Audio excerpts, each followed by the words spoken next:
Hi, I'm Dave Apsley, a natural resources specialist and a forester for Ohio State University Extension.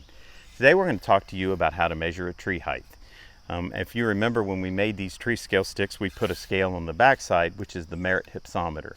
This scale is meant to be used when you're 66 feet away from the base of the tree, and each of these numbers represents one 16-foot log. So at 66 feet away, if you're using this stick, we can determine the number of 16-foot logs to the nearest half log. The first part about measuring a tree is really to determine where on that tree to measure. And what we want to look for is to the point where that tree is no longer saleable or merchantable or usable. So typically we'll go to about a 10-inch top. I typically look at a tree, and if it's an oak or something that has a major fork, a lot of times that major fork right below the major fork is where we're going to measure to. Sometimes there are usable pieces above that and we'll go above it. But in general, when you have that first major fork where the tree really splits off is where we're going to measure to. Where it's a little more difficult is a tree that has this nice gradual taper, something like a tulip tree or a yellow poplar. With that, it just takes some experience. You want to shoot for where you think that 10-inch top is, and that's where you want to take the measurement to. So let's look at this northern red oak that we measured the diameter on the other day and figure out where we want to measure the tree to. So right now I'm about 33 feet away from this tree. I don't like to look at a tree from right at the base to determine where to measure to, but as we go up this tree, we're going to get to a point where there's a major fork. I'm going to put a finger in here. It's about to that point right there. So we start at the base of the tree. Yes, we have a few limbs that are going to affect the quality of that tree, but we're probably going to be able to use it all the way up to that major fork. See if we can zoom in and you can see that major fork.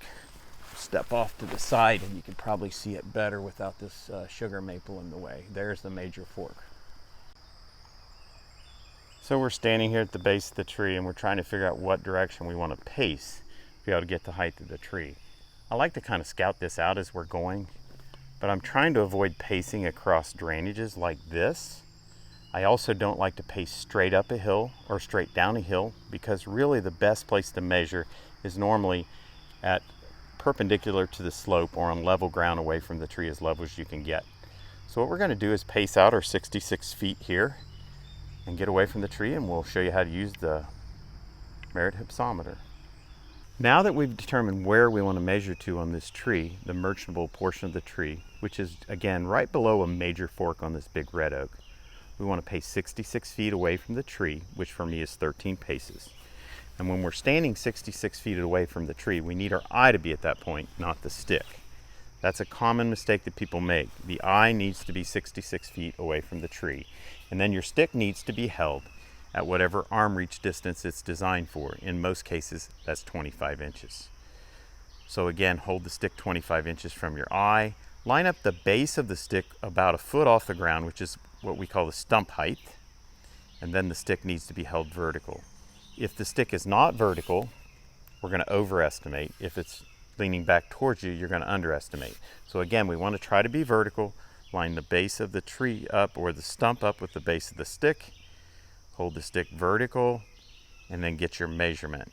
In this case, it's just under 2.5 logs. So here's a view of that tree from the distance of 66 feet.